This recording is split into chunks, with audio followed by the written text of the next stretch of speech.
সবাইকে আসসালামু আলাইকুম। আজকের বায়োলজি ক্লাসে তোমাদের সবাইকে স্বাগতম জানাচ্ছি। আমি ডক্টর আরমান হোসেন রনি। আজকে আমরা যে টপিকস নিয়ে আলোচনা করব, আজকে আমরা কঙ্কালতন্ত্র এই চ্যাপ্টার থেকে বিগত বছরে বিভিন্ন ভার্সিটিতে কি এমসিকিউ আসছে, সেই এমসিকিউ গুলো আমরা আজকে সলভ করব। ঠিক আছে?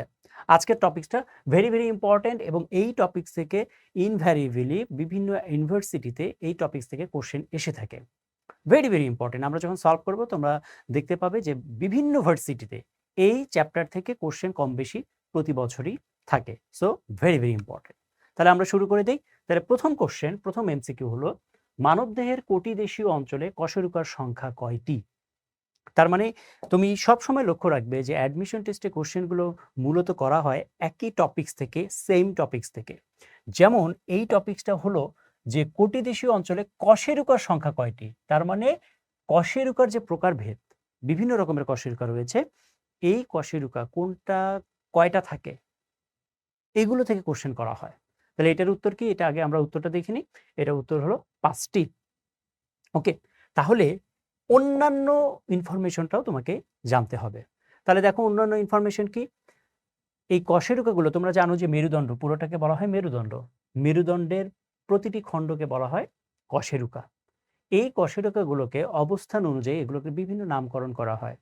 যেগুলো ঘাড় বরাবর থাকে এগুলোকে বলা হয় গ্রীবাদেশীয় কশেরুকা। হ্যাঁ, গ্রীবাদেশীয় কশেরুকা, এই যে ঘাড় বরাবর থাকে, বা সার্ভাইকাল কশেরুকা। ইংলিশে হলো সার্ভাইকাল, বাংলায় হলো গ্রীবাদেশীয় কশেরুকা। এরকম কশেরুকার সংখ্যা হলো 7টি।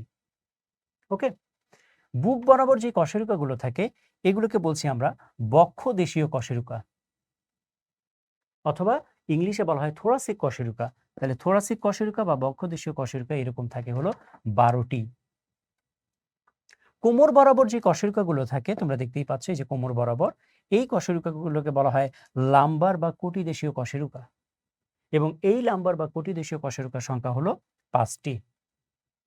দেন তার নিচে যে কশেরুকাগুলো থাকে, এই যে তোমরা যে দেখতে পাচ্ছ এখানে একটা অংশ, তোমরা দেখতে পাচ্ছ একটা অংশ, খণ্ড, এই খণ্ড, এটাও একটা কশেরুকা।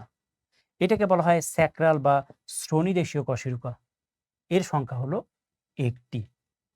বাট রিমেম্বার, মনে রাখবে, দেখে মনে হচ্ছে একটি, বাট এটা আসলে 5টি কশেরুকার সমন্বয়ে তৈরি। ওকে, তার মানে এই কশেরুকা, এখানে 5টা কশেরুকা ছিল, 1 2 3 4, এই 5। তাহলে 5টি কশেরুকা একত্রিত হয়ে এই স্যাক্রাম তৈরি করে। তাহলে স্যাক্রাল কশেরুকার সংখ্যা অ্যাকচুয়ালি কয়টি? 5টি। বাট পরবর্তীতে এই স্যাক্রাল কশেরুকাগুলো একসাথে মিলিত হয়ে কয়টি কশেরুকাতে পরিণত হয়? একটি কশেরুকাতে পরিণত হয়। তখন তাকে আমরা স্যাক্রাল কশেরুকা বলি না, তখন তাকে আমরা বলি স্যাক্রাম।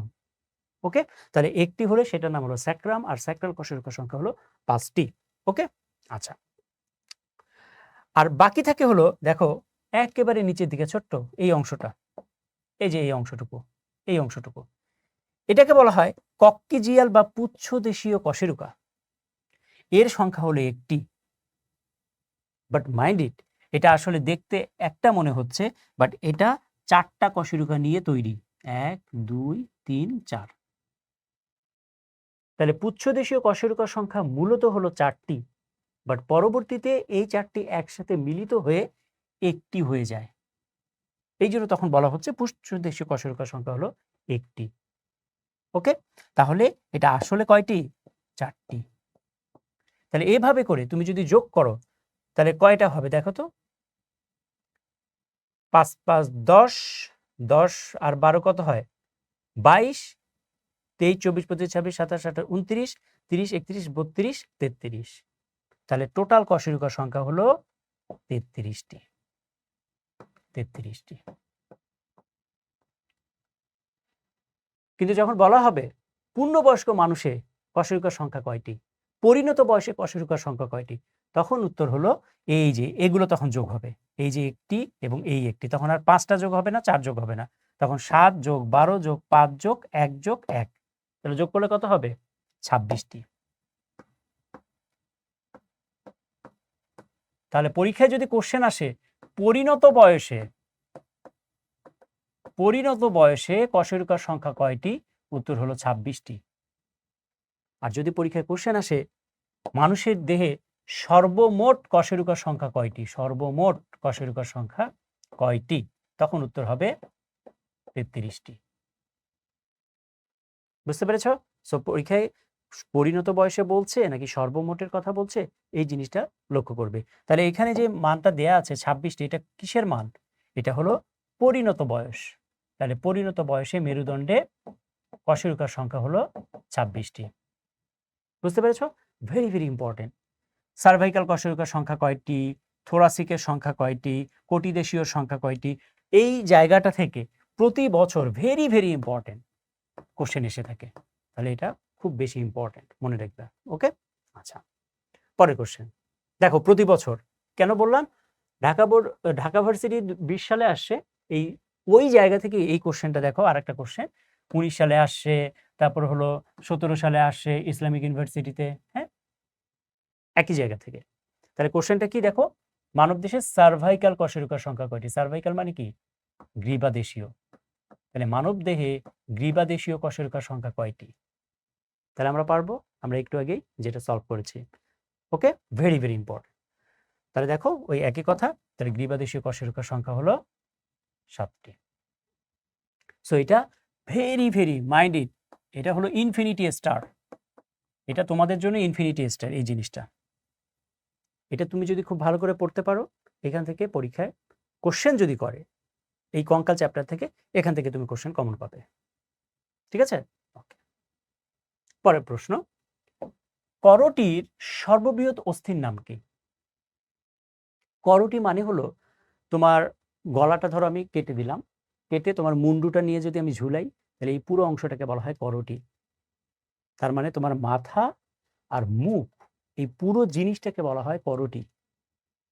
ওকে, আচ্ছা, তাহলে আমরা বুঝলাম করটি জিনিসটা কি। তাহলে আমি কি বলতে পারি না এই করটি এটা দুইটা অংশ দিয়ে তৈরি?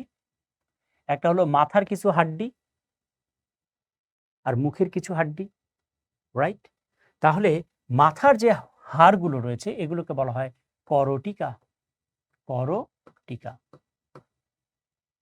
আর মুখের যে হাড়গুলো রয়েছে এটাকে বলা হয় মুখমণ্ডলীয় অস্থি, মুখমণ্ডলীয় অস্থি। বুঝতে পেরেছ? এ পর্যন্ত ক্লিয়ার? তাহলে করটি পুরোটার নাম হলো করটি। এই করটি দুইটা অংশ দিয়ে তৈরি। মাথার কিছু হাড়, মাথার হাড়গুলোকে বলা হয় করটিকা, আর মুখের কিছু হাড়, মুখের হাড়গুলোকে বলা হয় মুখমণ্ডলীয় অস্থি। ক্লিয়ার? এ পর্যন্ত ক্লিয়ার? প্রশ্ন হলো এই করটির মধ্যে সবচেয়ে বড় হাড়ের নাম কি? হাড্ডিটার নাম কি? তাহলে উত্তর হলো ম্যান্ডিবল। ম্যান্ডিবল মানে কি? চোয়াল। এই ম্যান্ডিবল বা চোয়ালটা হলো এটা সবচেয়ে বড়।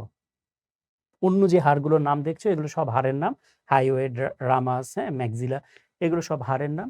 এর মধ্যে ম্যান্ডিবল হলো সবচেয়ে বড় অস্থির নাম, এবং এটা একমাত্র নরণক্ষম হাড়। সো এটাও একটা এমসিকিউ, যদি পরীক্ষায় কোশ্চেন আসে একমাত্র নরণক্ষম হাড় কোনটি? নরণক্ষম মানে তুমি নড়াতে পারো, নরণক্ষম হাড়, তাহলে উত্তর হলো ম্যান্ডিবল বা চোয়াল। ঠিক আছে? ওকে, পরের প্রশ্ন, নিচের কোনটি করটিকার অস্থি নয়? এই যে দেখো, এর আগে কিন্তু ছিল করটির সর্ববৃহৎ অস্থির নাম, এখন প্রশ্নটা হলো করটিকা।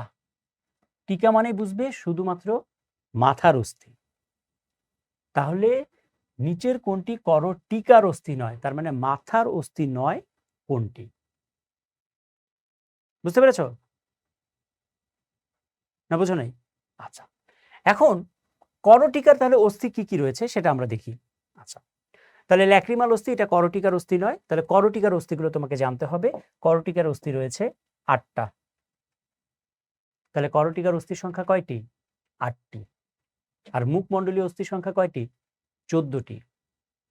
তাহলে 14 এবং 8 তুমি যদি যোগ করো তাহলে কয়টি হয়? 14, 15, 16, 17, 18, 19, 20, 21, 22, 22টি। এবং এখানে কিছু জোড়া এবং বিজোড় জোড় অস্থি রয়েছে, সবকিছু যোগ করলে উত্তর হলো 29টি।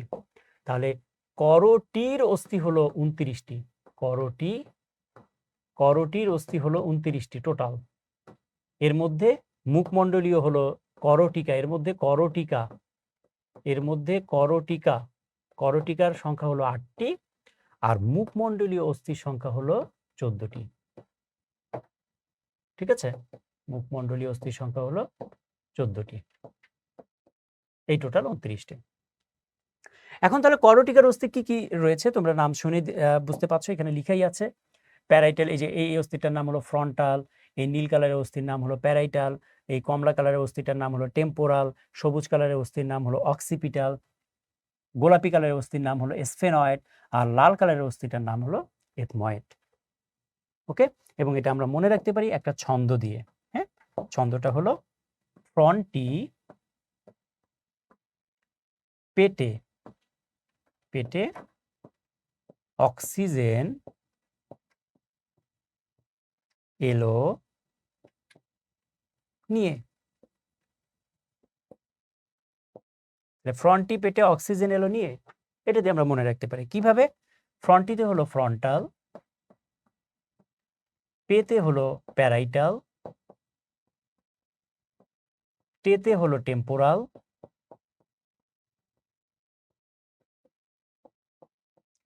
অক্সিজেনে হলো অক্সিপিটাল,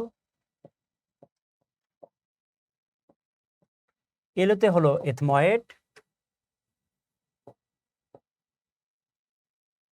আর নিয়েতে হলো স্ফেনয়েড, নয়েড, নিয়েতে হলো নয়েড, তাহলে স্ফেনয়েড। তাহলে এই যে যে অস্থিগুলোর নাম দেখতে পাচ্ছ এগুলো হলো করটিকা, মাইন্ডেড, করটিকার অস্থি। এবং আরেকটা জিনিস তোমাকে মনে রাখতে হবে, পেটে, এই পেটে হলো জোর, তার মানে প্যারাইটাল এবং টেম্পোরাল এই অস্থিগুলো জোড়ায় জোড়ায় থাকে। জোড়ায় জোড়ায় মানে কি, প্যারাইটাল অস্থির সংখ্যা 2টি এবং টেম্পোরাল অস্থির সংখ্যাও 2টি, আর বাকিগুলো তাহলে কয়টি করে থাকে, 1টি করে থাকে।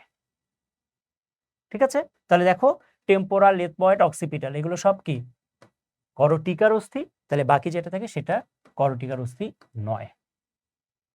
ভেরি ভেরি ইম্পর্টেন্ট, এগুলো থেকে পরীক্ষা কোশ্চেন আসে। নিচের কোনটি করটিকার অস্থি নয়, নিচের কোনটি করটিকার অস্থি, নিচের কোনটি মুখমণ্ডলীয় অস্থি নয়, নিচের কোনটি মুখমণ্ডলীয় অস্থির উদাহরণ, মুখমণ্ডলীয় অস্থির সংখ্যা কয়টি, করটিকার অস্থির সংখ্যা কয়টি, করটির অস্থির সংখ্যা কয়টি, এভাবে করে পরীক্ষা কোশ্চেন আসে ইনভ্যারিয়েবলি। ঠিক আছে, ওকে। তাহলে দেখো যে প্রশ্নটা বললাম মাত্র, যে মানবদেহে মুখমণ্ডলীয় অস্থির সংখ্যা কয়টি, ভেরি ভেরি ইম্পর্টেন্ট। তোমাদের বই দেখবে একটা ছক আছে, সেই ছকের মধ্যে সবগুলো অস্থির সংখ্যা, সবগুলো অস্থির নাম একটা ছকের মধ্যে দেয়া আছে। এই ছকটা তোমাদের জন্য ইনফিনিটি স্টার, এবং এখান থেকে ম্যাক্সিমাম কোশ্চেন তুমি কমন পাবে। ঠিক আছে, ওকে। তাহলে মুখমণ্ডলীয় অস্থির সংখ্যা কয়টি, আমরা অলরেডি এটা আলোচনা করেছি। মুখমণ্ডলীয় অস্থির সংখ্যা হলো 14টি এবং করটিকার অস্থির সংখ্যা হলো 8টি। তাহলে 14টি কি কি, এই যে এখানে তোমরা নাম দেখতে পাচ্ছ, এই নামগুলোই হলো 14টির নাম। এবং এটা আমরা মনে রাখতে পারি একটা ছন্দ দিয়ে, সেটা হলো মামার জানালায় ভোমর পাই, ভোমর পাই,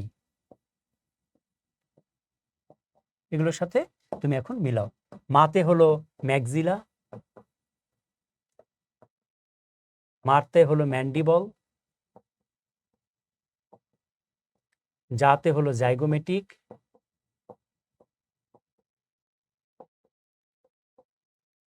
নাতে হলো নেজাল, লাইতে হলো ল্যাক্রিমাল,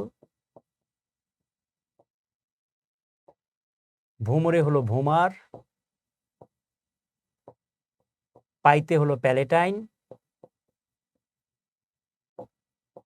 আর ইতে হলো inferior nasal concha, inferior nasal concha. ঠিক আছে, সো এগুলো হলো মুখমণ্ডলীয় অস্থির নাম, এগুলো তোমাকে মনে রাখতে হবে। ঠিক আছে, ক্লিয়ার? এ পর্যন্ত ক্লিয়ার কিনা বলো? ওকে, তাহলে এটা কিন্তু খুব ভালো করে তোমাকে মনে রাখতে হবে, খুবই ভালো করে মনে রাখতে হবে। আচ্ছা আচ্ছা, এর মধ্যে তোমাকে আরেকটা মনে রাখতে হবে, ভূমি, ভূমি, ভূমি মনে রাখতে হবে, ভূমি। ভূমি মানে কি? ভূতে হলো ভোমার আর মিতে হলো ম্যান্ডিবল।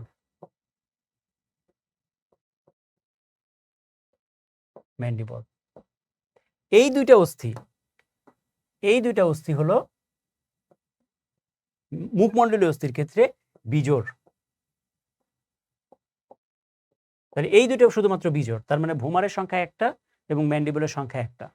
আর বাকি যে নামগুলো দেখতে পাচ্ছ সবগুলো অস্থি থাকে জোড়ায় জোড়ায়, দুইটা। যেমন আমি যদি বলি ম্যাক্সিলার সংখ্যা কয়টি? দুইটি। জাইগোমেটিক অস্থির সংখ্যা কয়টি? দুইটি। নেজাল অস্থির সংখ্যা কয়টি? দুটি।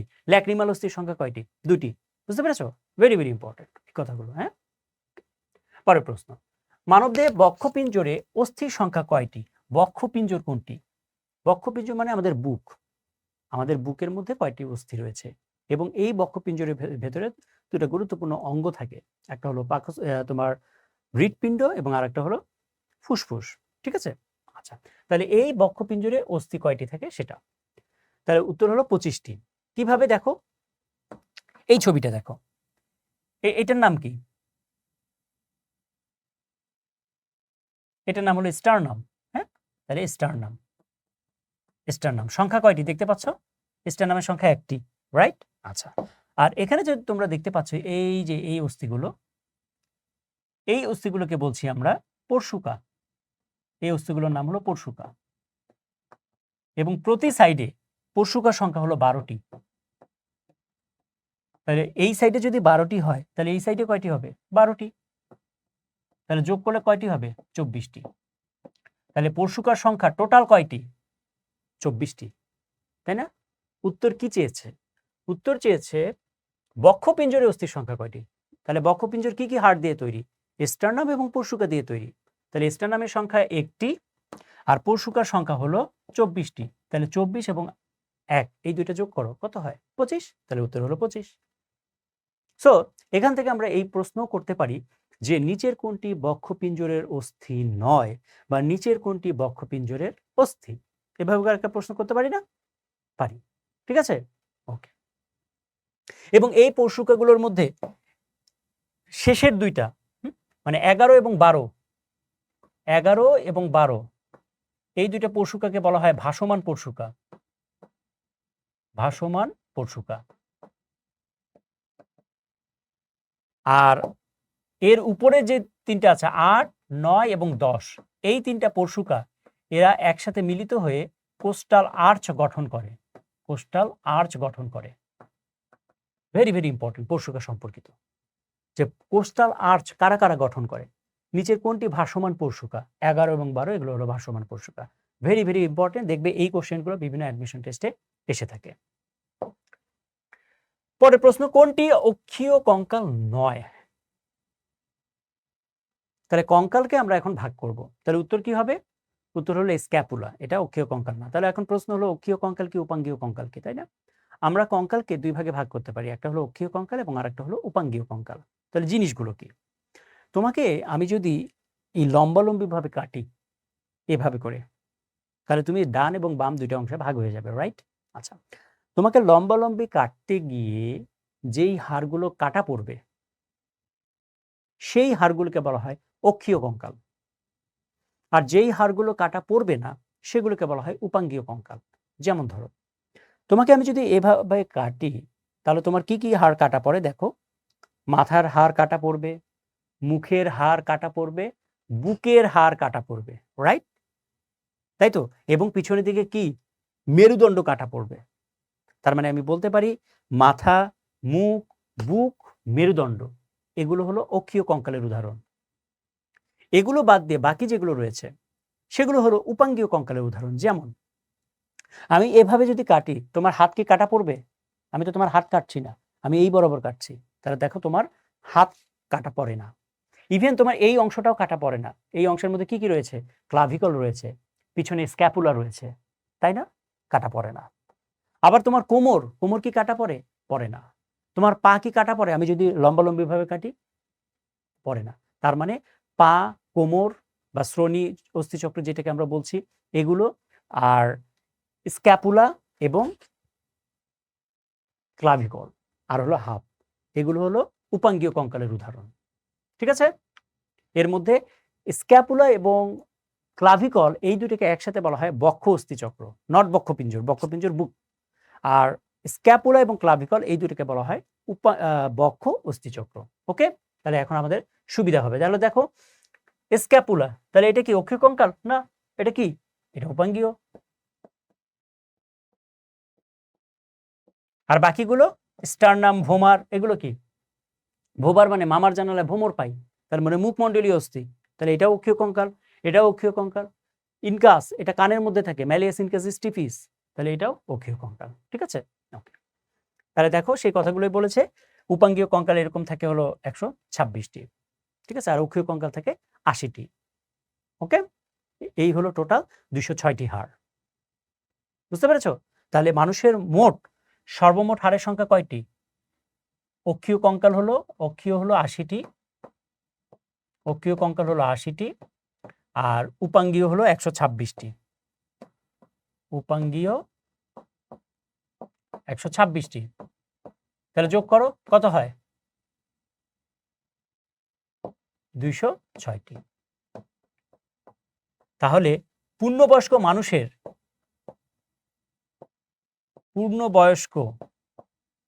মানুষের অস্থির সংখ্যা কয়টি? 206টি। কিন্তু এই 206টি, এই অস্থিগুলো, এগুলো কি জন্ম থেকে 206টি? বাচ্চাদেরও কি 206টি থাকে? না, বাচ্চাদের ক্ষেত্রে বা শিশুদের বা একটা বাচ্চা যখন জন্মগ্রহণ করে তখন তার অস্থির সংখ্যা থাকে 300টি, পরবর্তীতে অস্থির সংখ্যা কমে 206টি হয়। এখন প্রশ্ন করতে পারো যে 300টি থেকে 206টি কিভাবে হচ্ছে? অস্থিগুলো কি ক্ষয় হয়ে যায়? অস্থিগুলো কি ভ্যানিশ হয়ে যায়, বাতাসে উড়ে যায়? তা কিন্তু না। আমরা যখন একটু আগে কশেরুকা পড়েছিলাম, আমরা দেখেছিলাম যে 5টা কশেরুকা একসাথে মিলিত হয়ে একটা স্যাক্রাম তৈরি করে, 4টা কশেরুকা একসাথে মিলিত হয়ে কক্সিস তৈরি করে।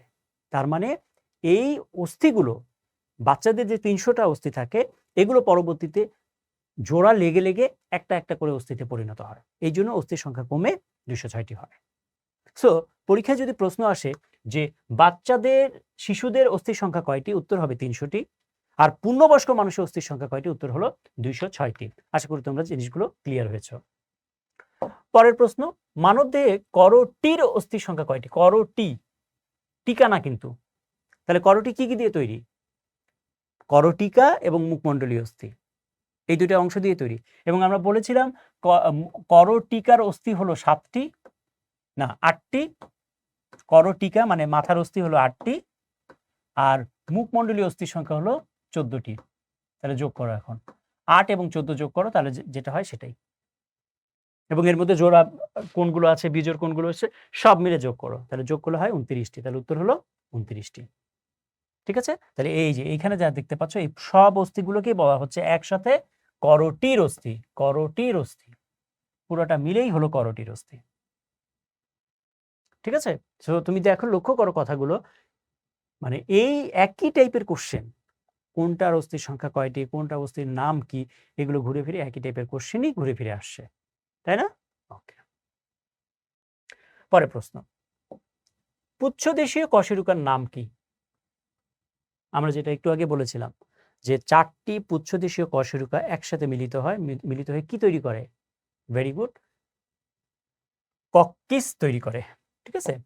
তাহলে দেখো, অ্যাটলাস থেকে কক্সিস পর্যন্ত প্রলম্বিত এই অংশকে মেরুদণ্ড বলে, এবং পুচ্ছদেশীয় অংশ, এই যে এই অংশটা, এই অংশটাকে বলছি আমরা কক্কিস। এটা আসলে কয়টা অস্থি দিয়ে তৈরি, কয়টা কশেরুকা দিয়ে তৈরি? 4টি। 4টি কশেরুকা দিয়ে তৈরি। এই যে একটি, 2টি, 3টি, আর মনে করে এটি একটি, 4টি। এই 4টি কশেরুকা মিলে এটা তৈরি। এটাকে তখন আমরা বলছি কক্কিস। কক্কিস, এই পুরোটার নাম হলো কক্কিস। এবং এটা কি দিয়ে তৈরি? কক্কেজিয়াল কশেরুকা দিয়ে তৈরি। ঠিক আছে? ওকে, পরের প্রশ্ন, ডেল্টয়েড রিজ কার বৈশিষ্ট্য?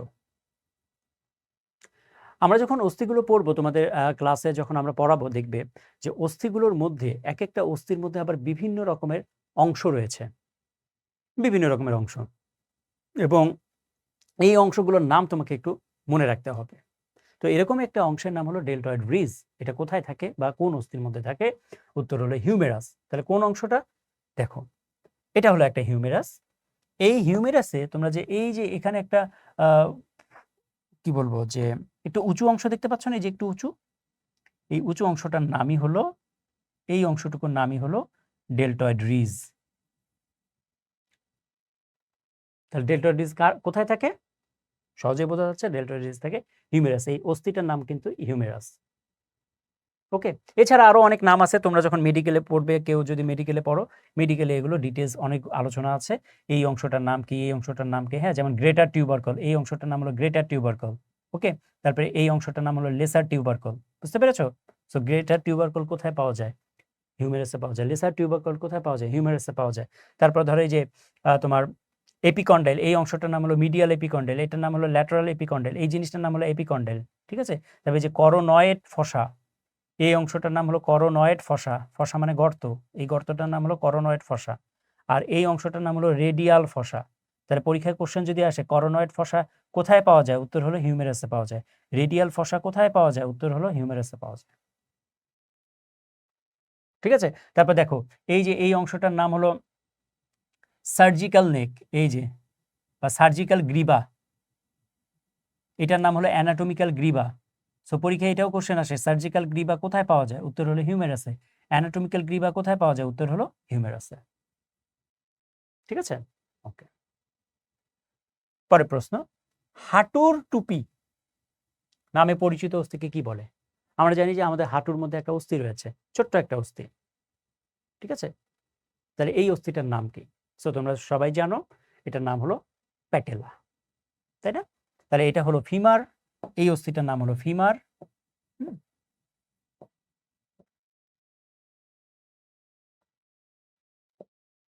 আর এই অস্থিটার নাম হলো টিবিয়া,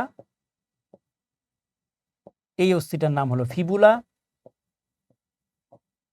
তাহলে এই যে যেই জয়েন্ট, এই জয়েন্টের মাঝখানে যে হাঁটু, যে এটা, এই অস্থিটার নাম হলো হাঁটু অস্থি, হাঁটু সন্ধি।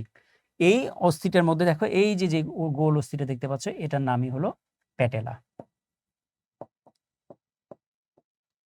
এবং এটা অ্যাকচুয়ালি কোনো অস্থি না, এটাকে বলা হয় সিসাময়েড অস্থি। তাহলে প্রশ্ন হলো সিসাময়েড অস্থি কাকে বলে? মনে রাখবে, যেসব অস্থির উৎপত্তি টেন্ডন থেকে হয়, তাহলে প্রশ্ন হলো টেন্ডন কাকে বলে?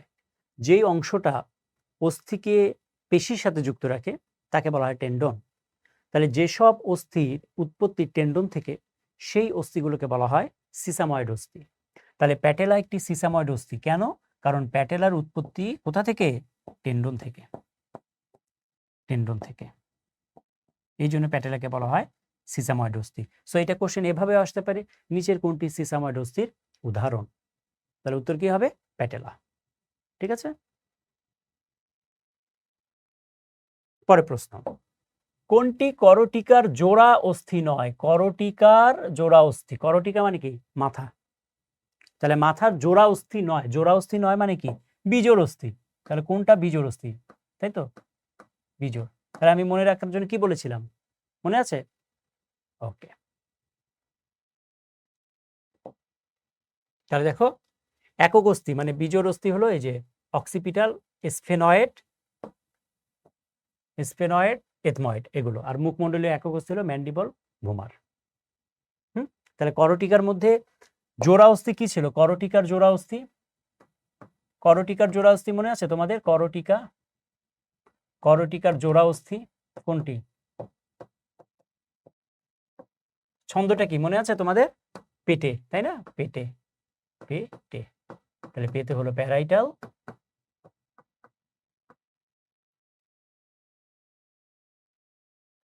প্যারাইটাল, আর টেতে হলো টেম্পোরাল। তাহলে এই দুইটা হলো কি? জোড়া অস্থি বা জোড় অস্থি। এগুলো বাদ দিয়ে করটিকার মধ্যে যা আছে সবই বিজোড় অস্থি। ওকে, পরের প্রশ্ন, সেন্ট্রাম কোন হাড়ের অংশ? এখানে যে অংশগুলো রয়েছে এর মধ্যে সেন্ট্রাম কোথায় পাওয়া যায়? ইয়েস, তাহলে উত্তর হলো কশেরুকাতে পাওয়া যায়। তোমরা জানো যে একটা কশেরুকার দুইটা অংশ প্রধানত, একটা হলো এই অংশটুকুকে বলা হয়, এই যে এই অংশটুকুকে বলা হয় সেন্ট্রাম, সেন্ট্রাম। বা বডি, আর একটা নাম বডি বা সেন্ট্রাম, একই জিনিস। তাহলে এই অংশটুকু হলো সেন্ট্রাম বা বডি, আর বাকি যে অংশটুকু দেখতে পাচ্ছ, এই পুরো অংশটা, বাকি যে অংশটুকু, এই অংশটুকুকে বলছি আমরা আর্চ। তাহলে এই অংশটুকু হলো সেন্ট্রাম বা বডি, আর এই অংশটুকু হলো আর্চ। ঠিক আছে? এখন আর্চের মধ্যে দেখো অনেক কিছু অংশ রয়েছে, তোমরা দেখতেই পাচ্ছ যে এই যে এখানে লম্বা অংশ রয়েছে, পিছনে একটা অংশ রয়েছে, এখানে উঁচু অংশ রয়েছে, তাই না? এগুলোর এক একটা নাম রয়েছে।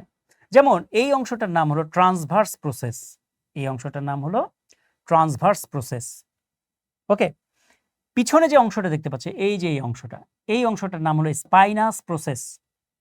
এবং ট্রান্সভার্স প্রসেস এবং স্পাইনাস প্রসেসের মাঝখানে যে অংশটা দেখতে পাচ্ছ, এই যে এই অংশটুকুর নাম হলো ল্যামিনা। ওকে, আচ্ছা।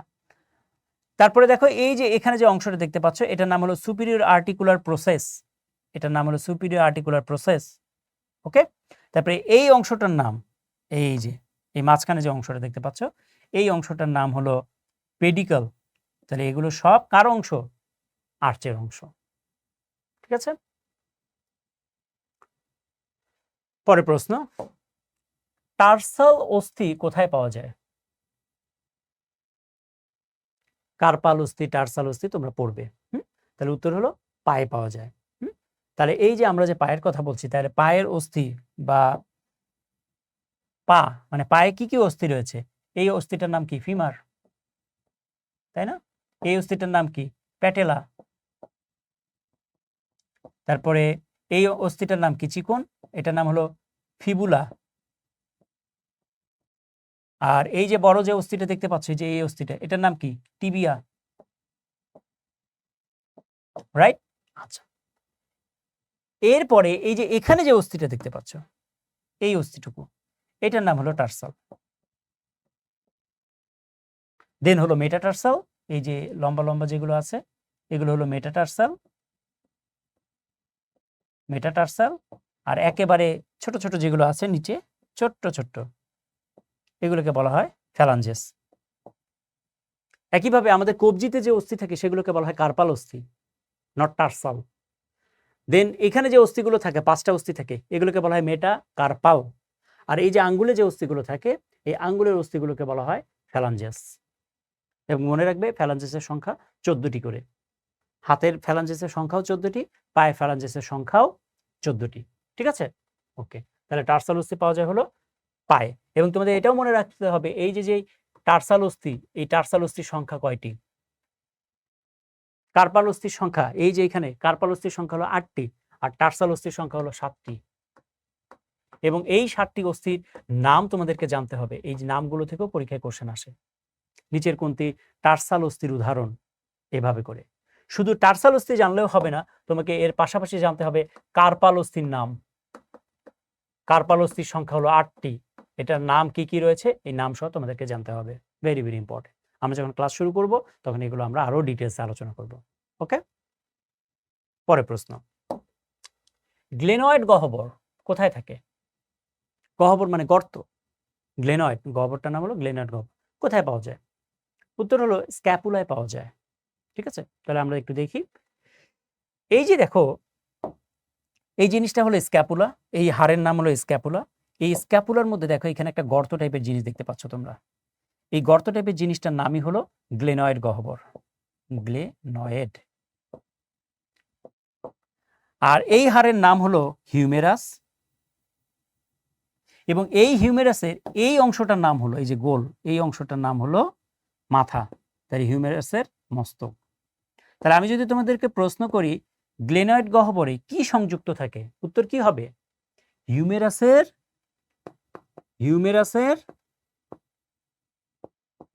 মস্তক যুক্ত থাকে। তাহলে হিউমেরাসের মস্তক কোথায় যুক্ত থাকে? গ্লেনয়েড গহ্বরে যুক্ত থাকে। বুঝতে পেরেছো? সো দেখো, একটা থেকে কতগুলো উত্তর আমরা পেয়ে গেলাম। ওকে, আচ্ছা। শ্রোণী অস্থি চক্রে এরকম একটা অংশ রয়েছে, শ্রোণী অস্থি চক্রে। এই শ্রোণী অস্থি চক্রে এই গ্লেনয়েড গহ্বরের মতো একটা গহ্বর রয়েছে, একটা গর্ত রয়েছে। এই গর্তের নাম হলো অ্যাসিটাবুলাম, অ্যাসিটাবুলার গহ্বর। ঠিক আছে, বা অ্যাসিটাবুলাম। তাহলে আমি যদি তো এখন প্রশ্ন করি, তাহলে বলো তো অ্যাসিটাবুলাম কোথায় পাওয়া যায়? তাহলে উত্তর হলো শ্রোণী অস্থিচক্রে পাওয়া যায়। এবং এই গর্তের মধ্যে কি লাগানো থাকে? এখানেও মাথা লাগানো থাকে। এই যে মাথা, কার মাথা? এটা হলো ফিমারের মাথা। তাহলে ফিমারের মস্তক কোথায় লাগানো থাকে? অ্যাসিটাবুলার গহ্বরে লাগানো থাকে। আর হিউমেরাসের মস্তক গ্লেনার্ড গহ্বরে লাগানো থাকে। Clear? Very very important MCQ. ঠিক আছে, পরের প্রশ্ন, পায়ের প্রথম অস্থি কোনটি? আমরা পায়ের অস্থি একটু আগে দেখলাম, তাই না? Humerus, femur, tibia, femur, radius, আলনা, টার্সাল, মেটাটার্সাল, ফ্যালাঞ্জেস। আমরা পায়ের অস্থিগুলো দেখলাম। এর মধ্যে প্রথম অস্থি কোনটি? খুবই সহজ একটা প্রশ্ন। তাহলে দেখো উত্তর কি? ফিমার। এই যে এটাই তো প্রথম, তাই না? এই যে ফিমার, এটাই তো প্রথম, ফিমার।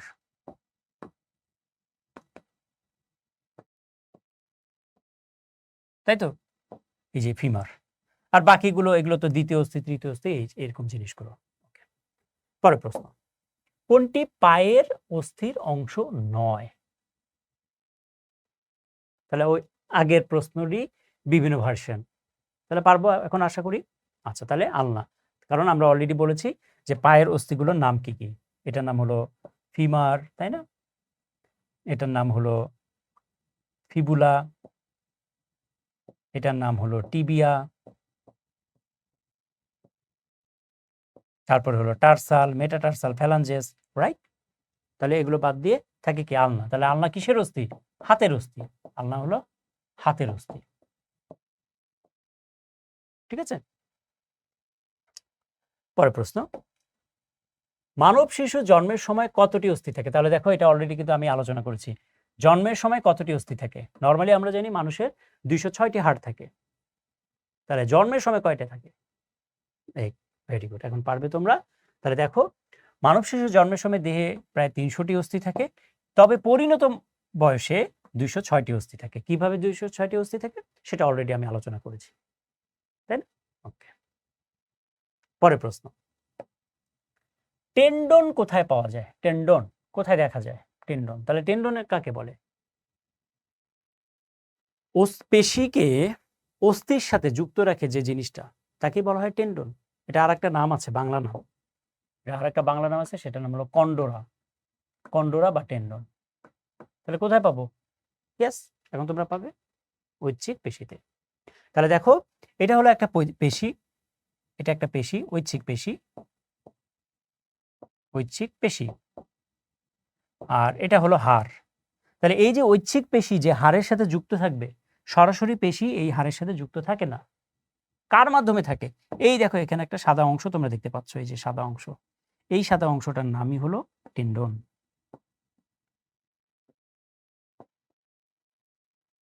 তাহলে পেশি হাড়ের সাথে কার মাধ্যমে যুক্ত থাকবে? টেন্ডনের মাধ্যমে যুক্ত থাকবে। ঠিক আছে, ভেরি ভেরি ইম্পর্টেন্ট এমসিকিউ। দেহের কোন অংশকে অপর অংশের উপর ভাঁজ হতে সাহায্য করে কোনো পেশি? দেহের কোনো অংশকে অপর অংশের উপর ভাঁজ হতে সাহায্য করে। তাহলে ভাঁজ হওয়া পেশি কোনটি? তাহলে ফ্লেক্সর, মানে ভাঁজ হওয়া। তাহলে তুমি যখন এভাবে করছো, এভাবে করার সময় এখানে যে পেশিটা ফুলে ওঠে, যে এরকম বডি দেখায় না সালমান খান, তাহলে এখানে যে পেশিটা ফুলে ওঠে, এই পেশিটার নাম হলো ফ্লেক্সর পেশি। তাহলে যেই পেশিগুলো ফ্লেকশনে হেল্প করে তাকে কি বলে? ফ্লেক্সর পেশি। এবং এরকম একটা পেশির নাম হলো বাইসেপস। তাহলে বাইসেপস হলো একটা ফ্লেক্সর পেশির উদাহরণ। এই যে দেখো, এই যে এটা, তাহলে বাইসেপস। তাহলে ফ্লেক্সর পেশি দেহের কোনো অংশকে অপর অংশের উপরে ভাঁজ হতে সাহায্য করে। ঠিক আছে, তাহলে পরীক্ষা যদি প্রশ্ন আসে নিচের কোনটি ফ্লেক্সর পেশির উদাহরণ, উত্তর কি হবে? বাইসেপস। ক্লিয়ার? আচ্ছা, তাহলে দেখো এই যে বাইসেপস। কোন পেশি দেহের ভাঁজ করা অংশকে পুনরায় সোজা হতে সাহায্য করে? মানে ভাঁজ হয়ে আছে, আবার সোজা হতে সাহায্য করবে। এই ক্ষেত্রে কোন পেশি সাহায্য করবে? এই ক্ষেত্রে এর পিছনের দিকে যে পেশিটা থাকে নিচের দিকে, এই পেশিটা সাহায্য করে। এবং এই পেশিটার নাম হলো ট্রাইসেপস। এবং এই পেশিগুলোকে মোটা দাগে বলা হয় এক্সটেনসর পেশি। ঠিক আছে, তাহলে উত্তর কি হবে? এক্সটেনসর পেশি। তাই দেখো এই যে এই অংশটা, দেখো আমরা যখন এরকম করি তখন কিন্তু এই পেশিটা ফুলে ওঠে। তাহলে এই যে পেশিটা ফুলে উঠলো, এই পেশিটার নাম হলো ট্রাইসেপস। ট্রাইসেপস, ট্রাইসেপস, ট্রাইসেপস পেশি। ঠিক আছে, তাহলে ট্রাইসেপস এক ধরনের এক্সটেনসর পেশি। ওকে, তাহলে এই প্রক্রিয়াকে বলা হয় ফ্লেকশন। এই প্রক্রিয়াকে প্রক্রিয়ার নাম হলো এক্সটেনশন। ফ্লেকশন প্রক্রিয়া যেসব পেশি কাজ করে তাদেরকে বলা হয় ফ্লেক্সর পেশি। এক্সটেনশন প্রক্রিয়া যেসব পেশি কাজ করে তাদেরকে বলা হয় এক্সটেনসর পেশি। ঠিক আছে, পরের প্রশ্ন, হাতকে সামনে প্রসারিত করতে সহায়তা করে কোন পেশি? উত্তর হলো ডেলটয়েড। তাহলে হাতকে সামনে প্রসারিত করলাম, এই যে সামনে সামনে, তাহলে এরকম করলে এই পেশিটা সাহায্য করে। তোমাদেরকে যখন টিকা দেওয়া হয়, কোথায় টিকা দেওয়া হয়? এই পেশিতেই কিন্তু মূলত টিকা দেওয়া হয়। সো এই পেশিটার নাম হলো ডেলটয়েড পেশি। ডেলটয়েড। ঠিক আছে, তারপরে প্রশ্ন, হ্যামস্ট্রিং পেশি কয়টি পেশির সমন্বয়ে গঠিত? তাহলে নাম কি? হ্যামস্ট্রিং।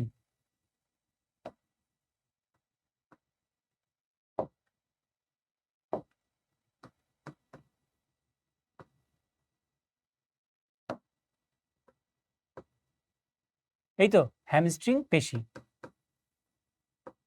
তাহলে নামের মধ্যে এর উত্তর রয়েছে, হ্যামস্ট্রিং। TRI, ট্রাই মানে কি বলতো? ট্রাই মানে কি? ট্রাই মানে কি? 3।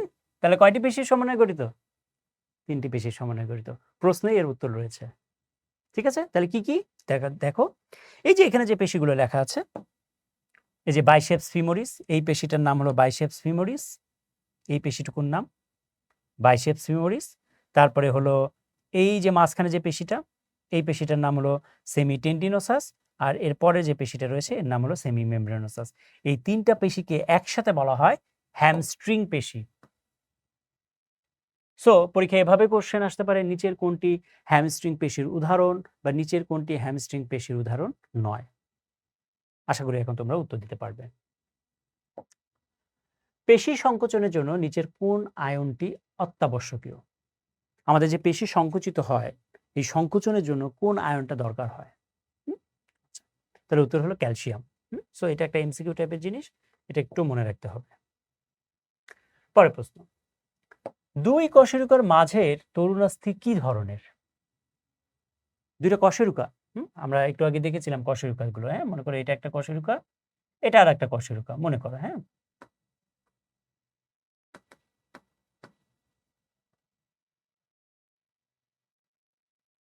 এটা একটা কশেরুকা। তাহলে এই যে যে দুই কশেরুকা, এর মাঝখানে তরুণাস্থি থাকে, তাহলে এর মাঝে কি ধরনের তরুণাস্থি থাকে? তাহলে উত্তর হলো শ্বেততন্তুময়। ঠিক আছে, আচ্ছা, তাহলে শ্বেততন্তুময় তরুণাস্থি। সো এই প্রশ্নটা করা হয়েছে তরুণাস্থির প্রকারভেদ থেকে। তোমরা জানো যে তরুণাস্থির 4 ধরনের। ঠিক আছে, একটা হলো স্বচ্ছ বা হায়ালিন। স্বচ্ছ বা হায়ালিন, স্বচ্ছ বা হায়ালিন তরুণাস্থি কোথায় পাওয়া যায়? ভ্রূণের নিঃশ্বাসে পাওয়া যায়। ভ্রূণের নিঃশ্বাস, মনে রাখার জন্য কিন্তু জিনিসগুলো। হ্যাঁ, নিঃশ্বাস, ভ্রূণের নিঃশ্বাসে স্বচ্ছ বা হায়ালিন তরুণাস্থি পাওয়া যায়। কিরকম? ভ্রূণের বলতে হলো ব্যাং ও হাঙ্গরের ভ্রূণ, নিতে হলো নাক, সাথে শ্বাসনালী, আর দন্তের সাথে হলো ষড়যন্ত্র। তাহলে এই ভ্রূণের নিঃশ্বাসে স্বচ্ছ বা হায়ালিন তরুণাস্থি পাওয়া যায়। তারপরে তরুণাস্থি হলো শ্বেততন্তুময়। শ্বেততন্তুময় তরুণাস্থি কোথায় পাওয়া যায়? অলরেডি আমরা বলেছি দুই কশেরুকার মাঝে পাওয়া যায়। আর কোথায় পাওয়া যায়? এই যে আমরা একটু আগে বললাম যে পেশি হাড়ের সাথে যুক্ত থাকে কিসের মাধ্যমে? টেন্ডনের মাধ্যমে। তাহলে এই সব টেন্ডন, লিগামেন্ট যার সাথে যুক্ত থাকে সেখানে পাওয়া যায় হলো শ্বেততন্তুময় তরুণাস্থি। 3 নাম্বার, পীততন্তুময় তরুণাস্থি। পীততন্তুময়, কোথায় পাওয়া যায়? ট্রিপলিতে পাওয়া যায়। ট্রিপলি, মনে রাখবে, ট্রিপলি। ট্রিপলি বুয়েটের একটা সাবজেক্ট, তাই না? অনেকের স্বপ্নের সাবজেক্ট। একটা ইতে হলো এক্সটার্নাল ইয়ার, মানে হলো বহিকর্ণ। আর একটাতে ইতে হলো এপিগ্লটিস বা উপজিহ্বা।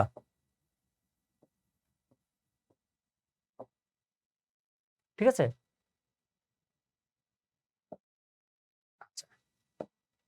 আর 4 নাম্বার কি? স্বচ্ছ বাহিনী শ্বেততীর্থময়, আর হলো ক্যালসিফাইড। ক্যালসিফাইড, এই ক্যালসিফাইড তরুণাস্থি পাওয়া যায় হলো হিউমেরাস এবং ফিমারের যে মস্তক বললাম আমরা একটু আগে, এই হিউমেরাস এবং ফিমারের মস্তকের মাথায় পাওয়া যায়। মস্তকে পাওয়া যায় অ্যাকচুয়ালি, মস্তক পাওয়া যায়। ঠিক আছে, ক্লিয়ার? ওকে। ও আর একটা এটা তো হলো ইউস্টেশিয়ান টিউব, হ্যাঁ, বা ইউস্টেশিয়ান নালী। ইউস্টেশিয়ান নালী বা টিউব।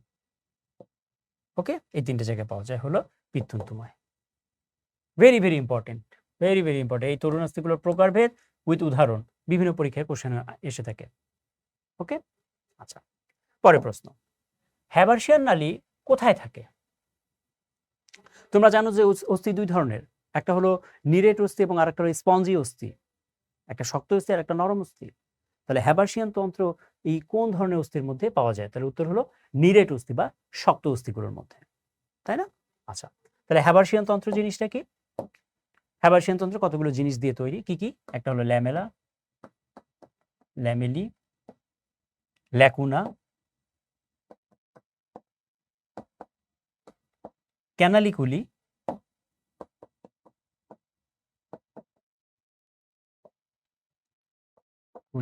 আর একটা হলো বক্সম্যান নালী।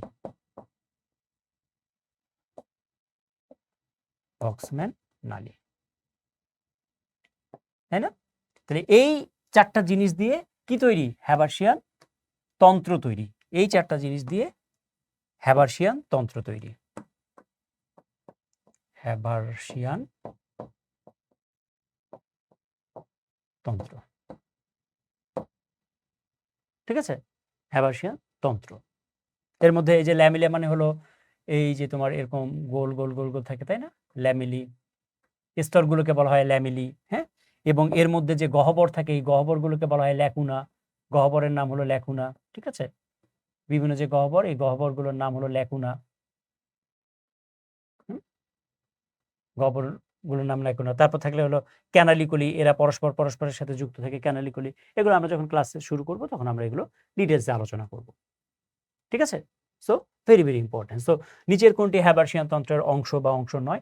এভাবে করে পরীক্ষা কোশ্চেন এসে থাকে, ঠিক আছে? ক্লিয়ার? সো তোমরা বুঝতেই পারছো আমরা যে কোশ্চেনগুলো সলভ করছি, এই কোশ্চেনগুলো কিন্তু কতটা ইম্পর্টেন্ট, বিভিন্ন পরীক্ষায় এই কোশ্চেনগুলো ঘুরে ফিরে এসে থাকে। ওকে, তাহলে সবাইকে অসংখ্য ধন্যবাদ জানাচ্ছি। আজকের ক্লাসটা আশা করি তোমরা অনেক কিছুই বুঝতে পেরেছো এই টপিকস থেকে, এই চ্যাপ্টার থেকে কি কি টপিকস ইম্পর্টেন্ট এগুলো নিয়ে তোমাদের একটা স্বচ্ছ আইডিয়া হয়েছে। সো এগুলো নিয়ে আমরা আরও অনেক আলোচনা করব। আমরা যখন আমাদের কোর্স শুরু করে দেব তখন তোমাদের এইগুলো বিষয়ে আমরা আরও বেশি আলোচনা করব। সো তোমাদের সবাইকে কোর্সে স্বাগতম জানাচ্ছি। সে পর্যন্ত তোমরা সবাই ভালো থেকো, সুস্থ থেকো। আল্লাহ হাফেজ সবাইকে।